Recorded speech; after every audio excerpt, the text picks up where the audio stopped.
Okay. Okay, are we ready? Okay, Ready? very good. Welcome. I am astounded, my Lord in heaven. I'm just going to give you a little bit of history, not of the big book and not of recovery, but I'll just give you a little bit of my history as we embark upon a very new phase in our growth here. I moved here 18 years ago. On June the 23rd, 2002, I moved here with my then wife and my daughter. And we were very, very scared. And the very idea of moving to Scottsdale, Arizona was rather frightening to us. But I did what I always do when I run into good things or bad things. I cling to my recovery. So 18 years ago, I started sponsoring people out of the North Scottsdale Fellowship Club meetings, which is in North Scottsdale. And I was working on a Saturday morning with a woman who, that was when I sponsored ladies, I don't anymore, but we were working together out of the big book. And there was about 5 or 6 men at another table. And they were trying not to be real obvious, but they were listening to what I was saying. And they had their big books out as well. Finally, one of the men, about the 3rd week in a row, 4th week in a row, said to me, would it be okay if we joined you? And we allowed them. I asked the person that I was working with, could they join us? And they did for several months, actually. They probably were regulars with me at the coffee plantation for 5 or 6 months. And they were very effusive in their compliments to me about what I was saying and stuff like that. And then it started to grow and started to grow, and then it shrank and grew and shrank and grew. And today is a new epoch in everything that we've done. So I'm very, very thrilled. I'm a little nervous. I'm used to a telephone format. I sell on the phone for a living. Anyway, this is a very new experience, and I'm hoping that this is going to be great. This is what most people prefer. This is what most people like. And so I'm thinking it's going to be great. But let's just get started and let's do what we do. Okay, we're gonna be, we're not there yet, we're gonna be, and this is July the 4th, 2020. I just wanna make that clear. We are in July the 4th, 2020. We're in the chapter, There Is a Solution. And I'm just gonna review, and if you've been with me before, you know that that is my style. I review the chapter up to the point where we are, and there is a solution being something that is quite important. Let's look at 2 ways to pronounce it, or 2 ways to enunciate there is a solution and there is a solution. The first thing is there is a solution. In the doctor's opinion, we learn about the nature of the problem. We learn about the physical allergy, which is the part of our disease that mandates that when we eat certain things like sugar, for me, I'm just going to talk for me. I don't know what you can eat or what you can't eat. I'm going to just speak for me. When I eat sugar, when I eat fat or flour, I have an actual physical craving for more of the same. And the more of it I eat, the more I want, the more I want, the more I eat. And it's just very endless. It's infinite. I also have a mental twist. Now, mental obsession, for those following at home, is 12 and 12 language. The term mental obsession does not appear in the big book in the first 164 pages. It just does not appear. He uses the term mental twist. So I stick with big book language. And there is a solution is very important because I've stated the problem. And in Bill's story, we find out through Ebby Thatcher, who got it from Roland and Seabrook Graves Jr., and a group of people called the Oxford Group, that there is a solution. And what is that solution? It is a spiritual awakening as the result of working steps. What are steps? They are spiritual practices that when put into motion on a daily basis will expel the desire to kill myself with food. That is very, very important for me to know, because all of my life, from the time I was 3, 4 years old, people were on my parents, people were on me about how much food I was eating and how fat I was getting. And it was very difficult for me to explain to them that I just didn't know how to not eat. And they didn't like that. They would yell at me and scream at me, and they would just say things to me like, you better use your willpower. You better put yourself up by the bootstraps, young man, because fat boys don't get good jobs, and fat boys don't get girlfriends, and fat boys don't get to be on the baseball team, and on and on and on and on. And I knew that they were right, but I just couldn't muster the amount of willpower necessary to stop the desire to eat. And I also, once I ate certain things, I noticed that I reacted very differently than my friends. You see, my friends, when they would eat, say, ice cream, let's just use that as an example. When they would eat ice cream, they would eat a scoop of ice cream, maybe, and they were done. And if they got done midway through that scoop of ice cream, they were just done. The thought of eating more of it was just not palatable to them.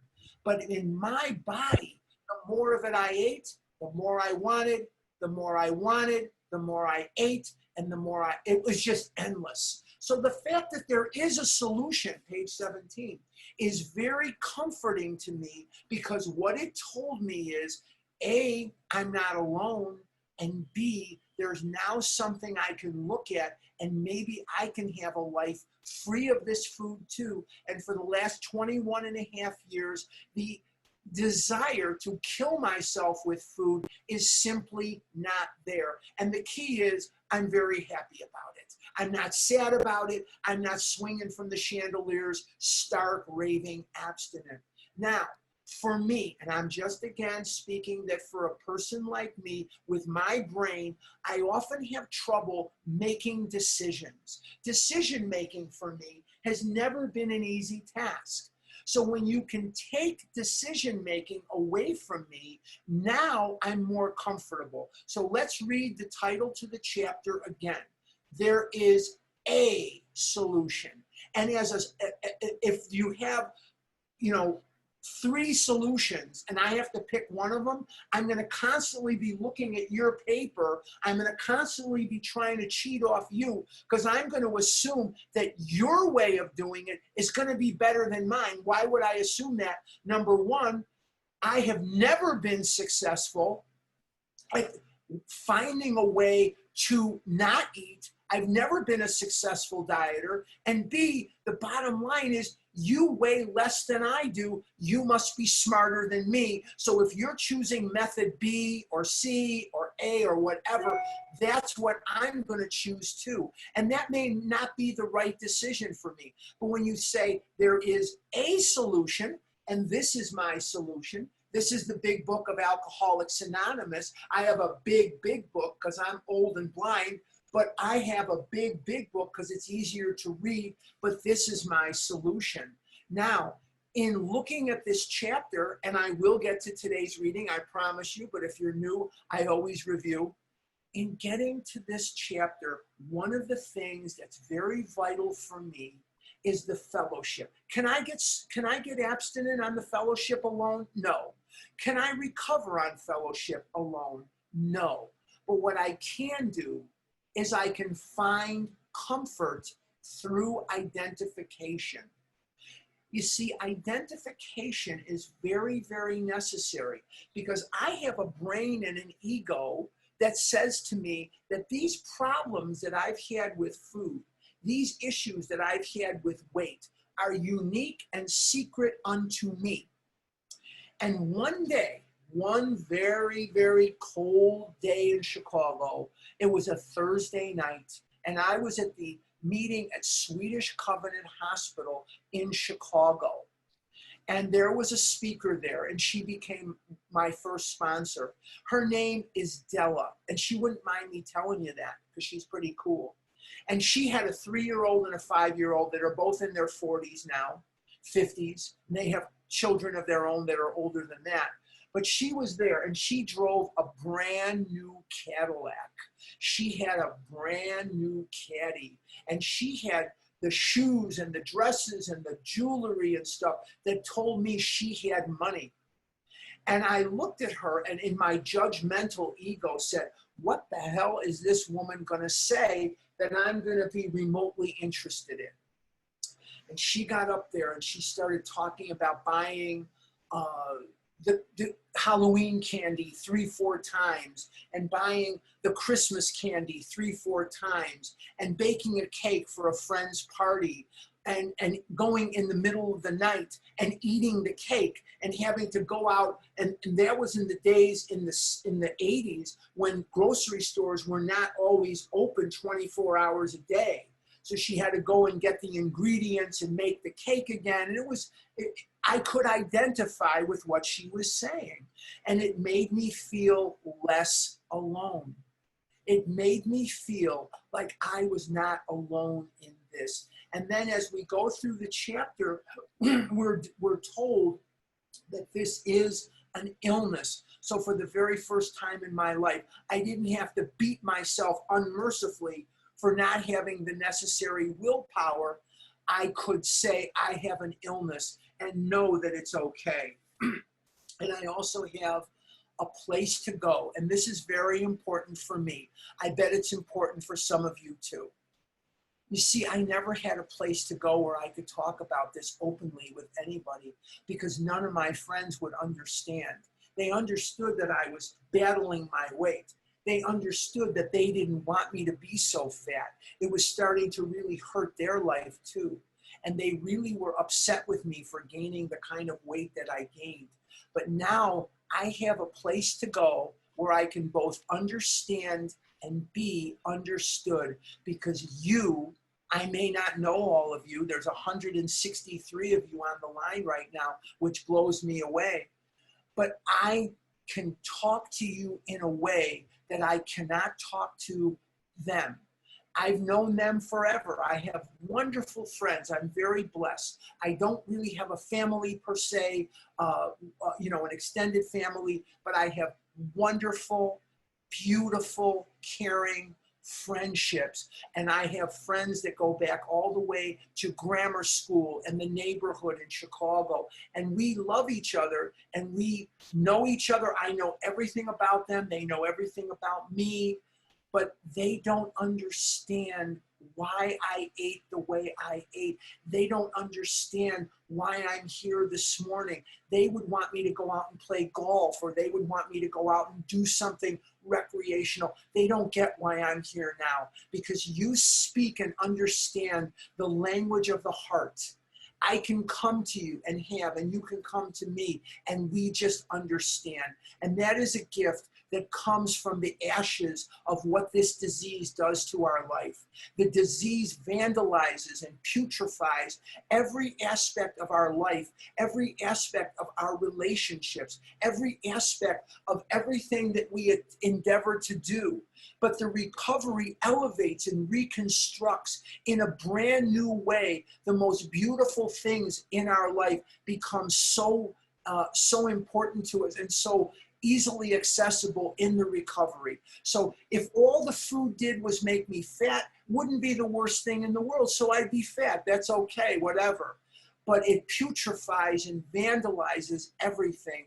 And then in the recovery, we are elevated and catapulted into a level of life that we had never known before. If you're listening to me say that and you're not quite there yet, take our hands and let us guide you to that. And you will see that when you trust God and you walk to him, he'll run to you. And then we find out on the top of page 19, the elimination of our drinking is but a beginning.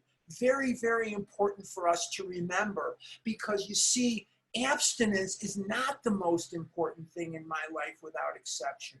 The most important thing in my life without exception is to serve God. The most important thing in my life is on the bottom of page 14, where it says, my friend, talking about Ebby, had emphasized the absolute necessity of demonstrating these principles. What are the principles? The principles are the steps. In all of my affairs, particularly was it imperative to work with others as he had worked with me. Faith without works was dead, he said, and how appallingly true for the alcoholic. For if an alcoholic failed to perfect and enlarge his spiritual life through work and self-sacrifice for others, he could not survive the certain trials and low spots ahead. If he did not work, he would surely drink again, and with us. And if he drank, he would surely die, then faith would be dead indeed. So it is very, very important for me to keep in mind. I have these fakakta allergies. Hold on. Sorry. Oh, God. You think it's 100 and it's 98 degrees going up to 109. You would think that these fakakta allergies would alleviate, and they just don't. But anyway, that's okay. That's for another thing here. Okay. So we have this, and it says that we feel the elimination of our drinking is but a beginning. So let's go to today's reading, and we're going to go to page 23. And on page 23, we see the paragraph once in a while. Before we even begin that, I'm just going to divert one more second here, because it says at the top of 23, in the first paragraph, the one starting with these observations, the one that says, therefore, the main problem of the alcoholic centers in his mind rather than in his body, we are going to see today an aspect of that mind, an aspect of that mental twist that not a lot of sponsors talk about. So I really think, I hope, that today we will make you, or give you, not make you, give you information that if you are a sponsor, it will help you be more effective. And if you are the sponsee, it'll deepen your understanding of how our minds work as opposed to the minds of others, and how it works this way in the area of food, but not everything else. It's not a unilateral thing. Okay, we're on page 23. Once in a while, he may tell the truth. And the truth, strange to say, is usually he has no more idea why he took that first drink than you have. Some drinkers have excuses with which they are satisfied part of the time, but in their hearts, they really do not know why they do it. Once this malady has a real hold, they are a baffled lot. There is the obsession that somehow, someday they will beat the game, but they often suspect they are down for the count. I did not understand myself. And this is part of why we doubt ourselves so much, why we have trouble in the area of God, why we have trouble in the area of our self-esteem. Because we learn not to trust ourselves. Now, when we're in recovery, we can learn to trust ourselves, and now I like me. But that took a long time. And I remember being a kid, 7, 8, 9 years old. And I remember a particular instance when I was 9, I went to the doctor with my mother. And the doctor was screaming at my mother in Yiddish, and that my mother was screaming back at him in Yiddish. And what happened eventually is I was put on some very heavy-duty amphetamine diet pills. And I was 9 years old, and I had to take these pills, and they killed my appetite. But when they killed my appetite, what none of us knew in that scenario was they also killed the fact that I wasn't getting anything to give me the effect. So I was angry and scared to death all the time because I didn't have the food to take the edge off. I had an opportunity a number of years ago, and this was an opportunity that I had in San Francisco, California. And I went up there with 7 days notice, 6 days notice. It was a Saturday morning. I was on my way to the coffee plantation, and my cell phone rang, and it was a 415 area code. And the woman said to me, our speaker just got diagnosed with stage 4 cancer. Can you come up here? And it was an AA retreat. It was AA, and there were NAs there. It was not an OA retreat. And I says, you know I'm not alcoholic. You know that, correct? And she says, we've heard your podcasts. We've heard you on recordings. We want you to come up here. I says, okay, I have to get the dogs situated. And if I can do that, that's fine. And I went up there, and it was Saturday. And it was the Saturday we were eating lunch, and I was eating lunch with about 5 ladies. I was the only man at the table. There was like 5 ladies at the table and me. And there was this one girl there. She was about 22, 23 years old. And I started talking about the fact that I wish I was an alcoholic or a drug addict, because then I would look better than the fact that I was a fat boy. And she turned to me. This is a 22-year-old. Listen to the knowledge here. She said, at least you had something as a child to take the edge off.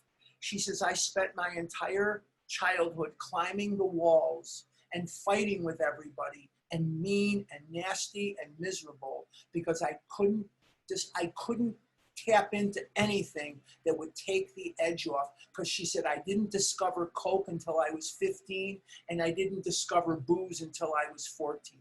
And she says, that's the only thing that took the edge off for me. So when we look at this paragraph about how we really in our hearts do not know why we do it, here's the why we do it. Dr. Silkworth explains why we do it. And Bill Wilson explains why we do it. Remember in Bill's story, it says on the first page, I was very lonely and again turned to alcohol. Here's why we do it. Sponsors, listen to this. We do it because when we're not doing it, we are restless, irritable, and discontent. When we're not doing it, we are miserable and angry and scared and unsure of ourselves and feeling less than or greater than the world around us. And we are raging against an unchangeable past. And we are fearing and cowering in a corner about a future of which we are uncertain. That's why we do it. Because the food, those Baby Ruth bars, those Oreo cookies were successful at taking the edge off my brain. That's why we did what we did, or if you're still doing it, that's why you do what you do. Now, I want to say something here, and you know, if you've been with me before, I will always talk about this. For me, food was the thing that I turned to. But there are other behaviors that some of you on the line, and I can't see everybody, I don't know exactly who's on here, but I'm going to assume that out of 173 people, there are people that fall into this category. Here's the category I'm talking about. Maybe not all of you overate like I did. Some of you were anorexic. Some of you were bulimic. And you got the same effect out of the bulimia. Now there's vomiting bulimia, there's laxative bulimia, there is exercise bulimia. Those are the 3 main bulimias that we have. And I've said this before, I have friends of mine that are in this program that if I brought them on camera here, you would think that they were movie stars. You would think they were models. They are bulimic. They never reached the weights that some of us may have reached, but they're just as sick as we are, and their bodies and minds are different from normal people, and the illusion that somehow, someday, they will be like those people has to be smashed for them. And they are people who are gutter, back alley, dumpster diving, compulsive overeaters. They just never weighed north of 200, 300, 400 pounds, but they are bulimic. Now, some people get a high or an effect from restricting the amount of food. And when we talk about that, we're talking about anorexia. And a question on Vision for You this week, I couldn't get on to answer it. A woman asked, what are the compulsive behavior? What are the compulsive eating behaviors? I knew I'd get it out eventually. What are the compulsive overeating behaviors? These are some of them. Compulsively eating food, anorexia, bulimia. These are the things we're talking about when we talk about abstaining from compulsive overeating and compulsive eating behaviors. These are the behaviors that we are speaking of. Romanticizing about food, fantasizing about food, those are other ones as well. Page 23. How true this is, we realize in a vague way their families and friends sense that these drinkers are abnormal. Now, my family was my mother and my father. I don't have sisters and brothers and all that stuff. I don't have that. But my family was my mother and my father. And one of the things that I can tell you is my mother and father got up in the morning and they started fighting, and they fought day and night. They fought like two cats in a bag. But one of the things that could unite them was the idea of what are we going to do about Harlan? He's getting too fat. And they would lay down their fighting for a 5-minute, 10-minute discussion of what they're going to do. And my friends would get alarmed as well. But everybody, I'm continuing on with the paragraph, but everybody hopefully awaits the day when the sufferer will rouse himself from his lethargy and assert his power of will. Now, this comes from ignorance. You see, a lot of people believed, and I'm not alone here, I bet they believe this about you too. A lot of people believe that I was eating that food and getting that fat because I just didn't care. Or maybe I wanted to be fat. What they didn't realize is I would have given anything to acquiesce to their demands. There was nothing they could have asked me to do that I would not have done. I am not a person who wants to be fat. I am not a person who wanted to be emasculated physically and emotionally by this disease. I am not a person who wanted to go on my first date with a girl when I was 35 years old. I am not a person that wanted to break furniture. I am not a person who wanted to get stuck in cars. I am not a person who couldn't go to who wanted to be a person who couldn't go to the movies because I couldn't fit in the seat. I didn't want to be the person that got made fun of as I walked down the street, and children would laugh at me and adults would laugh at me. I was saying this to someone yesterday. The only time anyone touched me that was not malicious was when I would get my hair cut. People would walk up to me on the street and they would slap my stomach and ask me when the baby hippo was due. People that I didn't even know would come up to me and say, "Do you know how fat you are?" People would come up to me on the street that I didn't even know and say the most rude, inconsiderate things to me. You wouldn't say them to your worst enemy. But because I was morbidly obese, not only did they say those things, but I also believed at some level that I deserved them to say those things, that somehow I deserved it because I wasn't with the program, not the OA program. I wasn't with the willpower program, the dieting that everybody had suggested to me. I wasn't with the program, and so I deserved to be made fun of. So I don't know what was worse, the people that did that or the fact that I didn't stop them.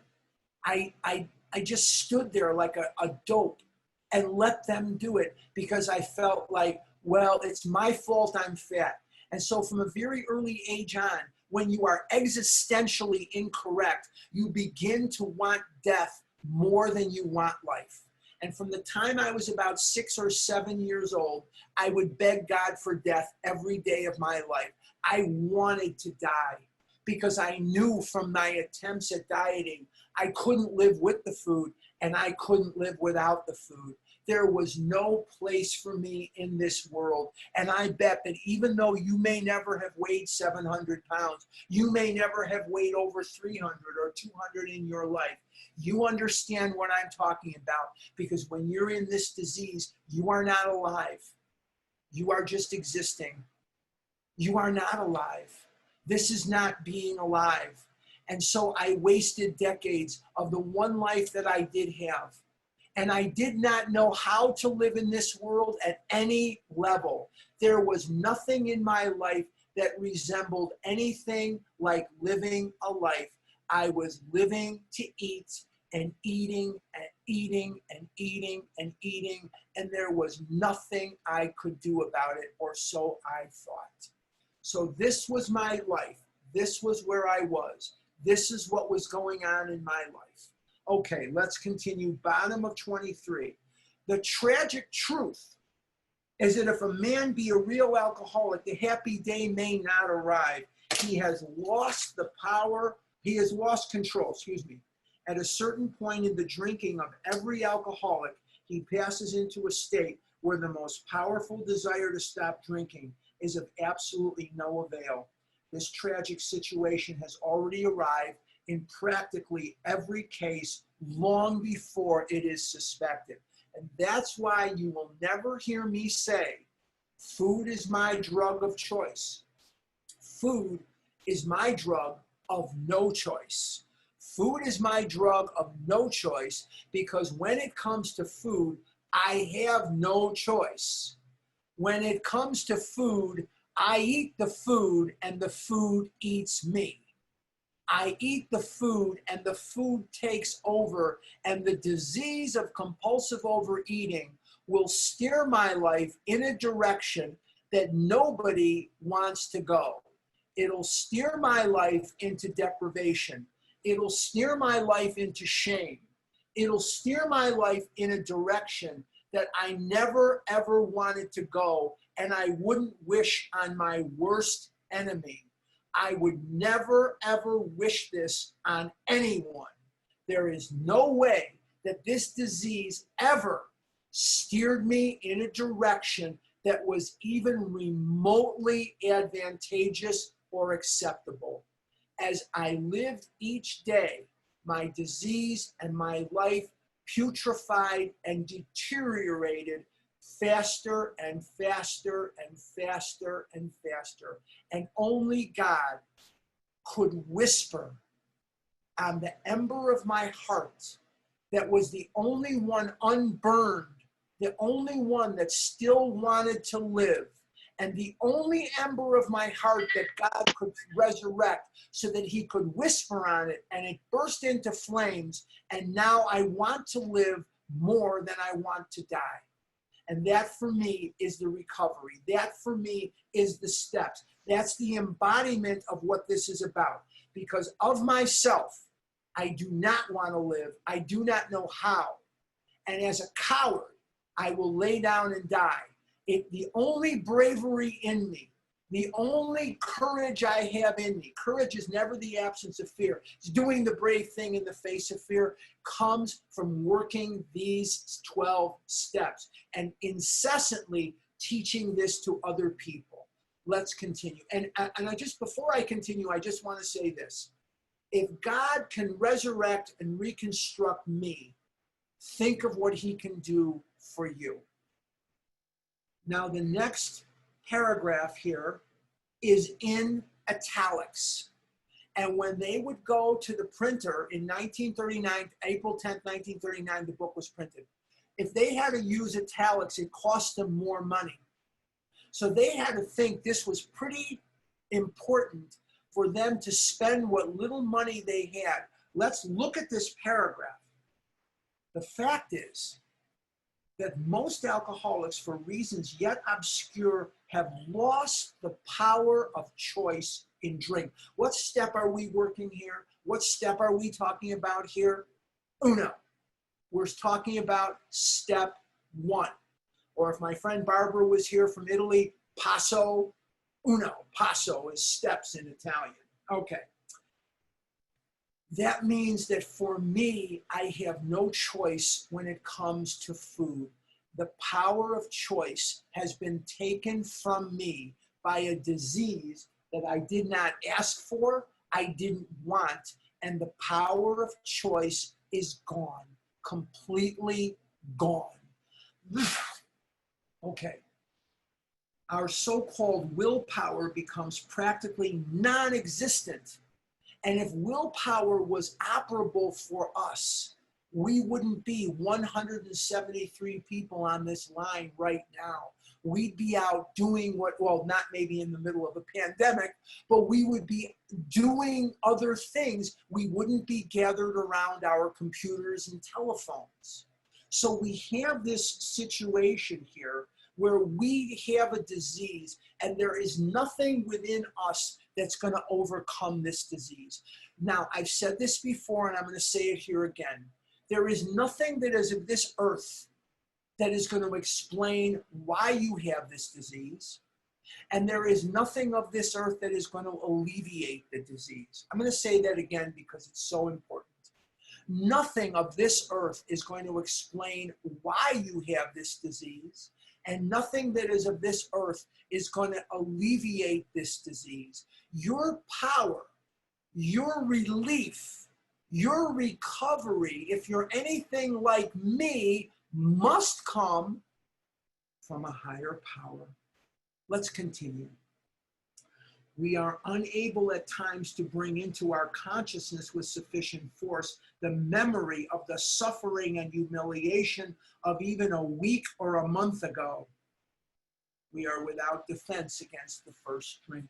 Now, we talk a lot in vision. We talk a lot in our meetings. We read and discuss the mental twist and the physical allergy. That's good. We should do that. Continue to do that. But now I want to talk about the sidekick of the mental twist. You see, the mental twist has a sidekick. If Batman is the mental twist, this is Robin, okay? And that is the mental blank spot. What is the mental blank spot? The mental blank spot is that part of our brain that will not allow us to remember with any type of sufficient force what the food does to me. It will only allow me to focus in on what that pizza, that cookie, that cake, whatever is going to do for me.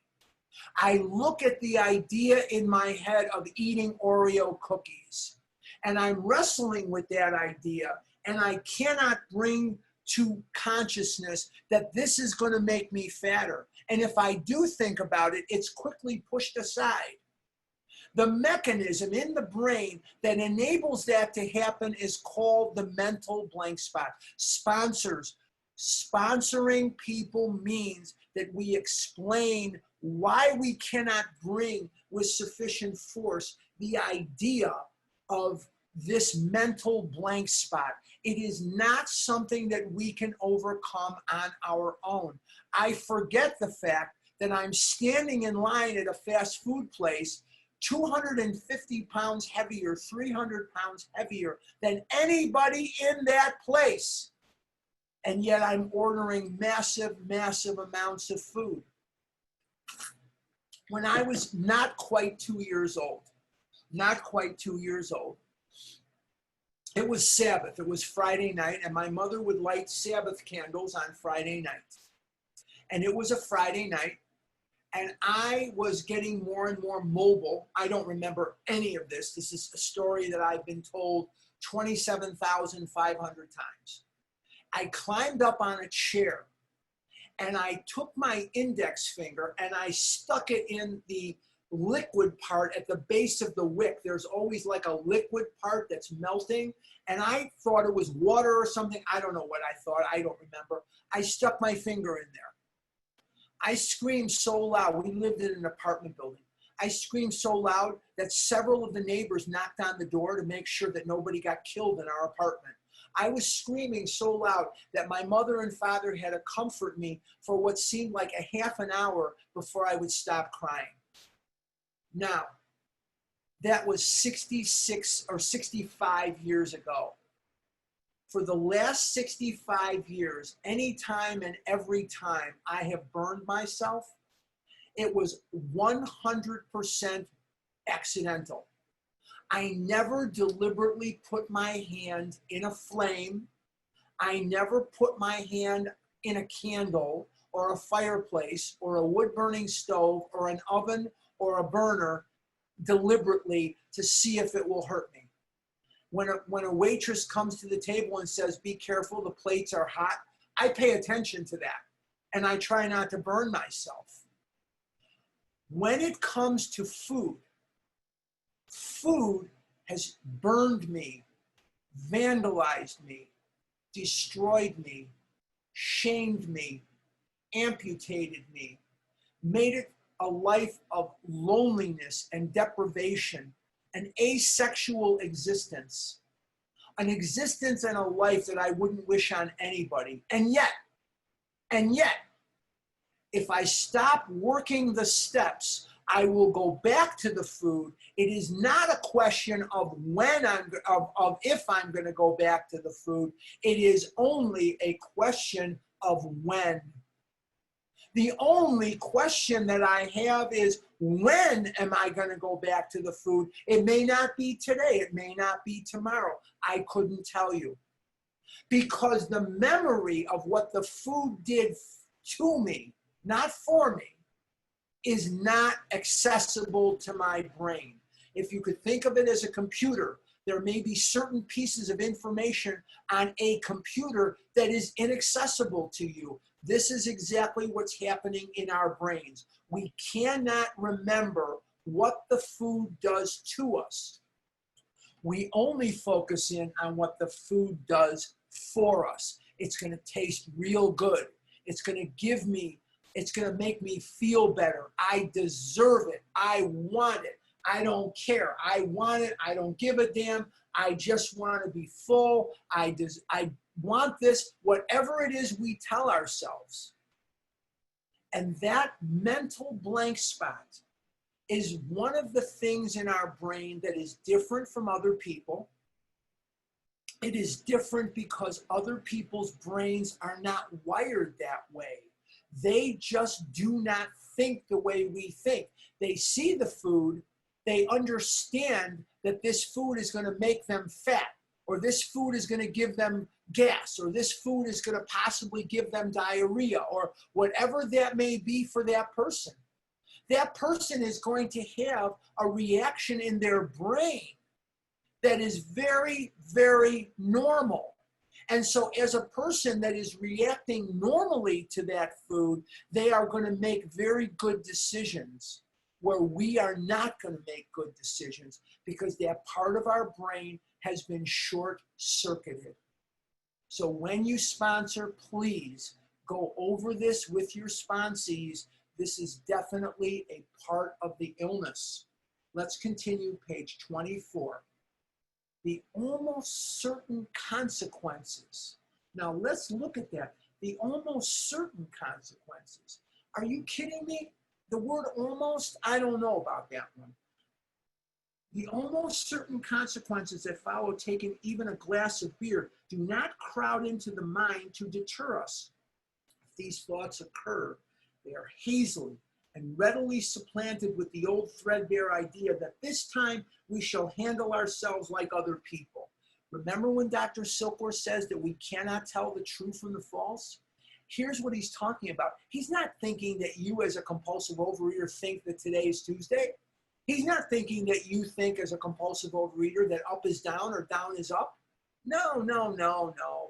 What he's saying there when he says we cannot tell the true from the false is he is saying that we are eating food that is going to hurt us, and yet we convince ourselves somehow that this time it's going to be okay. That's what he's talking about. He's talking about the inability that we have to see the situation as it is. In other words, I'm at Dunkin' Donuts. I'm making up a story for the lady or the man behind the counter of a party, or I'm bringing it back to the office, and I'm ordering several dozen donuts. And I'm thinking there, now does Bill like the chocolate or the custard? I think he likes the custard. We'll get those. And what does Jane like? And what does Mary like? I just don't remember. Well, let's just get them all, blah, blah, blah. And we're making something up. A normal person doesn't do that. They understand, number one, I look like an idiot because I'm very transparent. But number two, I shouldn't be eating several dozen donuts. It's going to give me gas. It's going to give me sour stomach. It's going to give me diarrhea. It's going to make me fat. It's going to put more distance between me and every goal I've ever had. It's going to put more distance between me and happiness than was there before. And yet I'm signing up for it seemingly voluntarily. Now, if you're nodding your head, yes, that this is the way you think and these are the things you do, welcome to Overeaters Anonymous. Welcome home. Because this is part of what this disease is, and it's part of how the mind conspires with the body to kill us. This is what this disease is at its base. It is a mental twist, aided and abetted by a mental blank spot, and it is a physical allergy. That's what the disease is. The mental blank spot is the least talked about aspect of what we do by sponsors that I've seen over 41 years, 21 years abstinent. Let's continue. There is a complete failure of the kind of defense that keeps one from putting his hand on a hot stove. Would you put your hand on a hot stove? I don't think so. Would you, if you were late for an appointment, would you drive 100 miles down the street to go to your appointment, knowing it'll get you there faster? No, you would not. You would hurt yourself. You might kill someone. You might kill yourself. You fear retribution from the police. The police would give you a ticket. You don't do those things. And yet you will thumb your nose at every thought that comes into your mind that says, I'm not going to eat this pizza. And you'll eat the pizza. And you will love the fact that you ate the pizza until the shame and the remorse and the horror of what you're doing is upon you. And that comes to the horror of what you've done is upon you. And so when that happens, you will feel horrible. Why would you make yourself feel horrible? You can't help it. Because the idea that you're going to feel horrible eventually does not crowd into the mind. Let's continue. We're on page 24. The alcoholic may say to himself in the most casual way, it won't burn me this time, so here's how. Or perhaps he doesn't think at all. How often have some of us begun to drink in this nonchalant way, and after the third or fourth pounded on the bar and said to ourselves, for God's sake, how did I ever get started again? Only to have that thought supplanted by, well, I'll stop with the sixth drink, or what's the use anyhow? You remember when Bill went into the cafe to make a telephone call? And he found himself pounding on the bar, wondering how it happened, and I might as well get good and drunk this time. And I did. Remember that? Remember that from Bill's story? That's how that happens. We cannot bring into consciousness that this is going to happen. But in other areas of your life, you are sane and you will not make the same mistake a million times. You know that the traffic on a certain street is very heavy. You'll take alternative streets. Few of you, I hope, won't continue to go down that street hoping maybe this time it's going to be different. You learn and you adjust like a normal person. But when it comes to food, you don't learn and you don't adjust. You don't learn because the food is the only thing that takes the edge off. And you don't learn because the built-in forgetter called the mental blank spot is operative there, and you cannot bring to mind with sufficient force what the food is going to do to you. You can only focus in on what it's going to do for you. This is the disease. Let's continue at the bottom of 24. When this sort of thinking is fully established in an individual with alcoholic tendencies, he has probably placed himself beyond human aid, and unless locked up, may die or go permanently insane. The disease, as we're going to talk about a lot more in the next chapter, the disease is permanent, it's progressive, and it's fatal. It's permanent. You never get rid of it. this is the most common question asked on vision. If you go to Vision for You meetings, this is the most common question asked.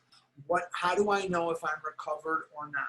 You are recovered if you've had a spiritual awakening as the result of the steps, and the urge to eat has been expelled through the action of the steps. And by the spiritual awakening, you are no longer in a position where you're looking to get that effect from food, because you're getting that effect from the working of the steps. Okay? But when that happens, we have to remember there's no permanent cure for this disease. We are not cured. We only have a 24-hour reprieve. And unless we place himself beyond human aid, what does that mean, beyond human aid? It means we're going to have a spiritual awakening. And we're talking about a power greater than yourself. And that power, greater than yourself, I choose to call God. And I have to remember that as I work through these steps, the second step does not say, came to believe that a power greater than myself could restore me to abstinence. It does not say, came to believe that a power greater than myself could restore me to sobriety. It does not believe that a power greater than myself could restore me to whatever. It says, came to believe that a power greater than myself could restore me to sanity. And when I'm restored to sanity, that has a much higher ceiling. That's a much more open-ended thing than abstinence or sobriety. Sanity is what I'm really looking for. It's abundant, and the ceiling on it is much, much higher. So once again, we're being told the only relief we have is through a power greater than ourselves. You can call it whatever you want to call it. If you are an agnostic, can you recover? Yes. If you are an atheist, can you recover? Yes. If you are a believer, can you recover? Yes. It doesn't matter. I have a friend of mine, and she calls her higher power spirit. And I have other friends of mine that call their higher power different things. I call it God, some people, whatever. My first higher power was Lake Michigan. I saw it out there. It was huge and big and unafraid, and it was violent at times and peaceful at times. That was my first higher power. I love cruising Lakeshore Drive, and I especially love the northbound lanes because you're closer to the water when you're for any of you who have lived in Chicago, or maybe you've been to Chicago, the northbound lanes are closer to the water than the southbound lanes. But you can easily see the lake and the sun and everything from both sides. But that was my first higher power. I'm at the bottom of 24.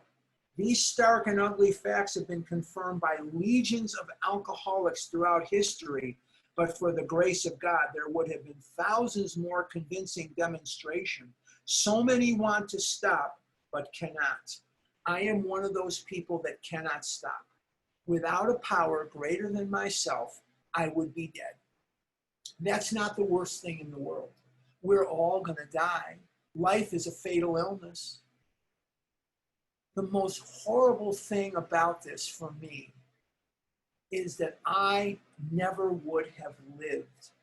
I recently was having a thought to myself that I know of a person, and I don't want to name the person. I don't want to do that, but this is a person that showed me something, and this is what they showed me. They showed me what I was missing.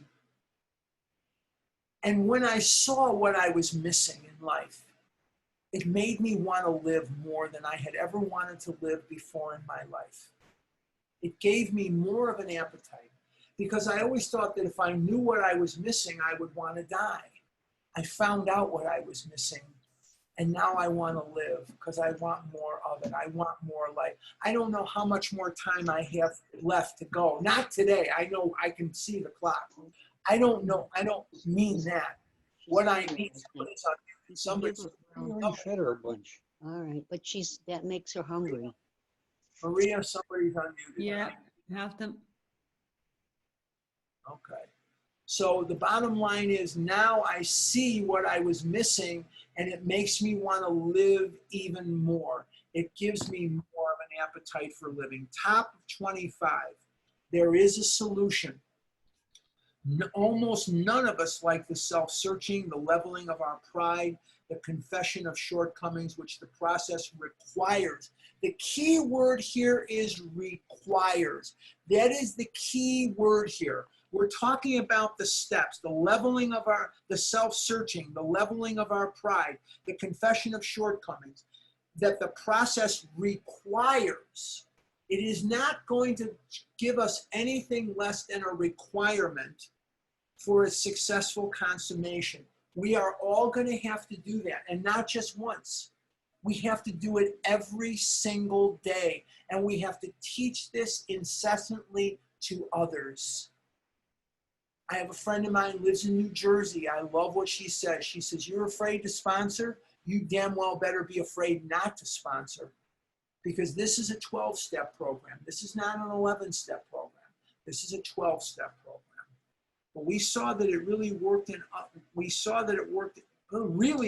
others, and we had come to believe in the hopelessness and futility of life as we had been living it. My life was futile and hopeless. I didn't dare to dream. How could I dare to dream knowing that every dream I had ever dreamed went up in smoke? How could I dare to dream when I knew in my mind I couldn't trust myself? How could I dare to dream when every dream I had ever wanted to aspire to was thwarted and destroyed and putrefied and vandalized by the food? How could I dare to dream when I knew that I wanted to die more than I wanted to live?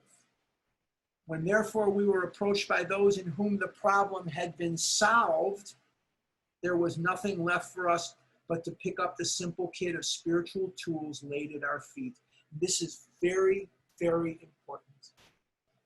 What does it say here? When therefore we were approached by those in whom the problem had been solved. Now let me tell you something about me. When you guys came to me 41 years ago, and you presented this program to me, I rejected it because I didn't think it would work for me. I have terminal uniqueness. What are the 3 jobs of the ego? Make me right, make me feel good right now, and make me different from everybody around me. So I was different from everybody around me, and I didn't do what I was supposed to do.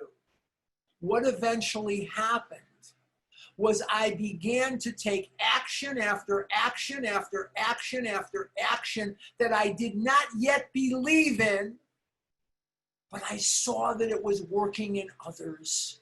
And when I saw that it was working in others, I started to take this action, and willingness followed. I had to stop waiting for willingness. I had to stop waiting to be ready. I had to stop waiting for the willingness to come. The willingness came for me after I started the inertia going the other way by taking action after action after action. And Bill says in his story, I saw that it worked in my friend. Would I have it? Of course I would. He had it because he saw that it was working in Ebby. Look around you, not just here on the Zoom meeting. Look around at some of your face-to-face meetings. Come to the OA birthday in Los Angeles. Now, I think this year is actually going to be on Zoom. I don't think it's going to be a live convention. But come to the vision conventions. Come to the vision meetings on the phone. Maybe one day vision will be on Zoom. Who knows? I don't know. But come to the vision meetings on the phone. Hear the voices of people that are afflicted similarly to you. Hear the hope in their voice. Hear the voice of God in what they're saying. Watch them for the signs of the recovery. Watch them for the signs of life that they can demonstrate because they have been emancipated by a loving God. Look around you. We don't have to live in the disease any longer. Test your God. Walk to God. He'll run to you. Watch the people recovering and become one of them. You're not sure how to start. There are thousands of people whose voices can guide you, whose examples can guide you. You don't know exactly where to start or how to begin. It begins with putting the food down.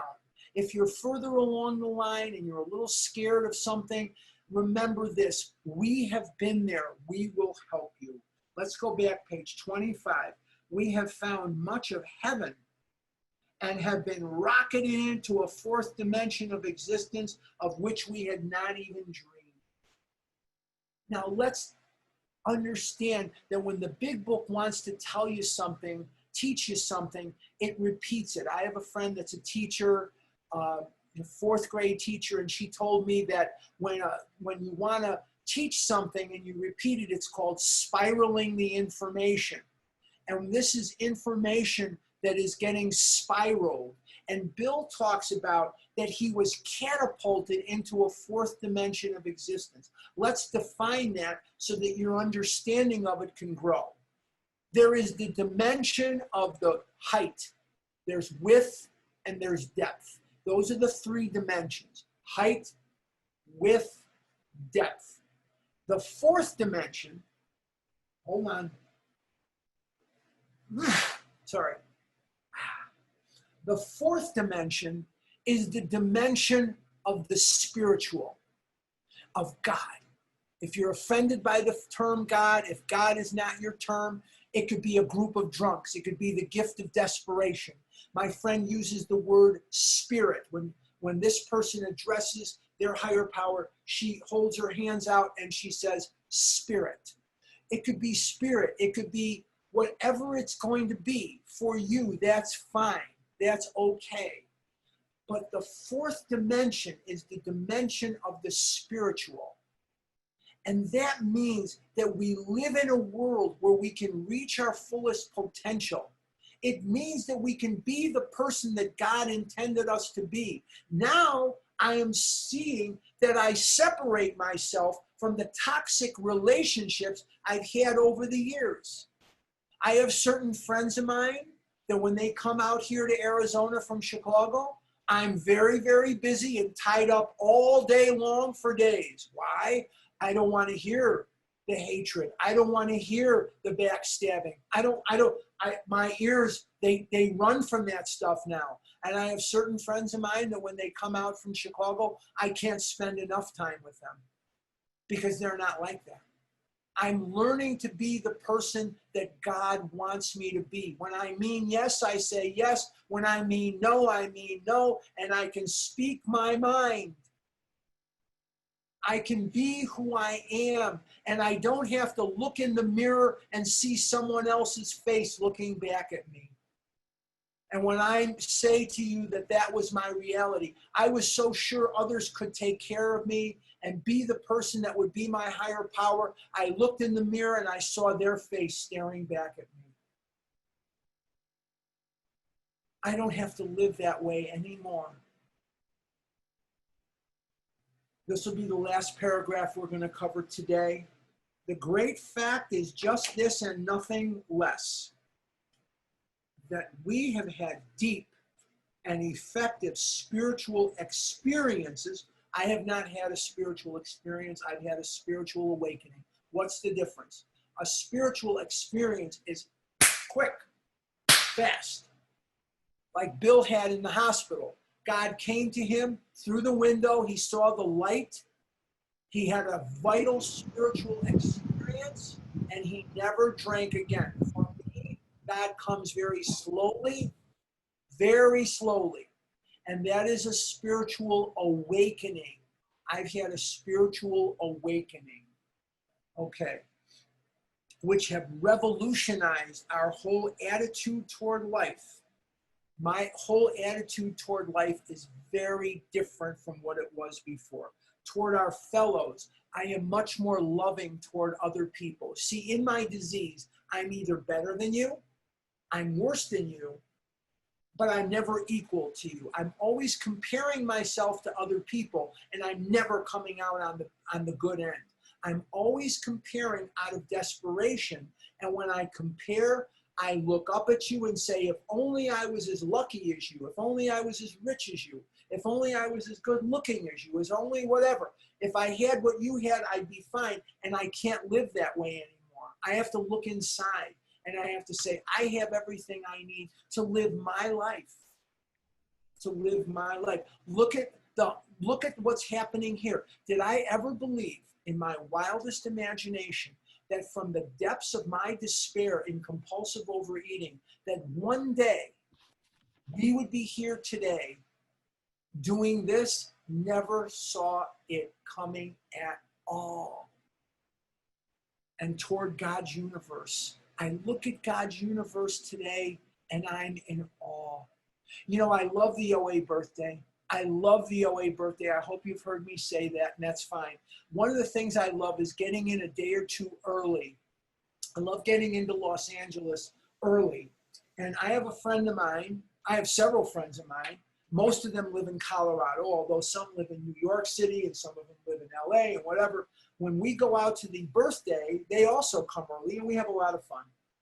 And they go out to the Pacific Ocean early in the morning to watch the sun come up. And that's great.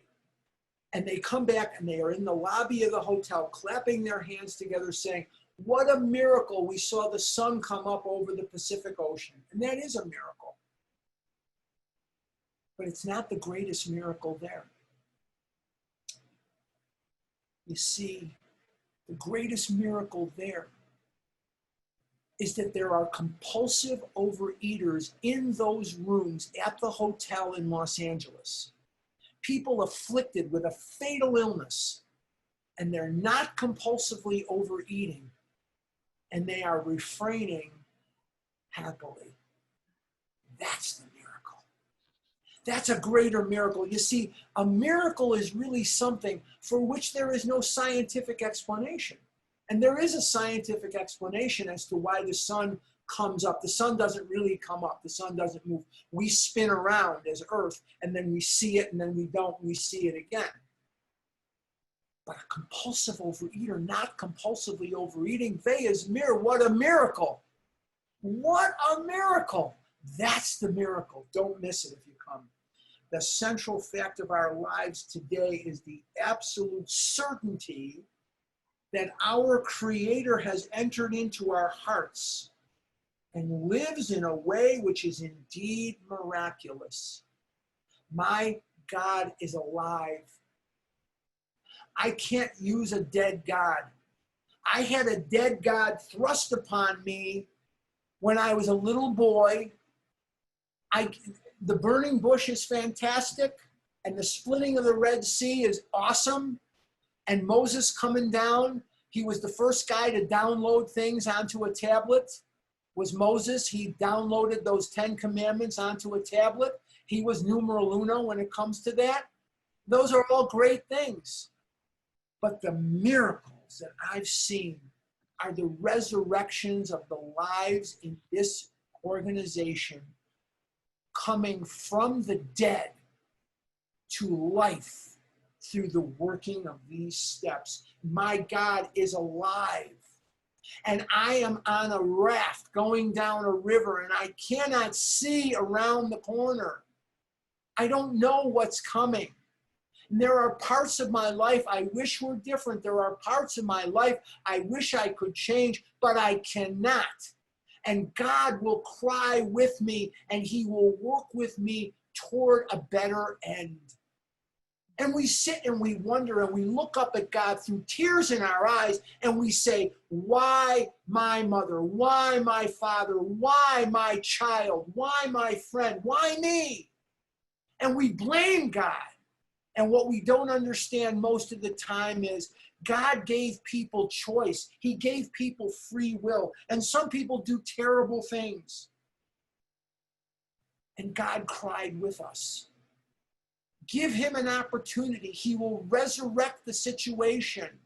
He can't always, he's not going to bring people back to life, and he's not, whatever, but he will cry with you. Life changes. 10 years ago, I was a married man living with my wife and daughter in North Scottsdale, Arizona. I haven't been married now for 10 years. I had a big house. My backyard was 89% of an acre, just the backyard alone. And we had a beautiful home. I was proud to bring people into that home. It was gorgeous. And with my wife, you could eat Thanksgiving dinner off the bathroom floor. That place was immaculate. My life is very different today. But what do I know? I know that God is right here and that it's all going to be okay. It may not be what I want, but it's going to be okay. Let's finish the paragraph and then we'll open it up. It says, he has commenced to accomplish those things for us, which we could never do by ourselves. Now, just remember, there's a little inferred warning here. He's not going to do for you what you can do for yourself. That's not going to happen.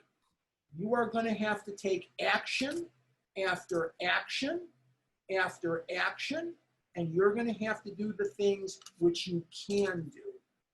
Okay, Maria, I hope this was as good as it was on the phone, guys. I don't know, how different I sound or anything. I have no way to know that. But I hope that this was good. I hope this was informative. And let's open it up for questions.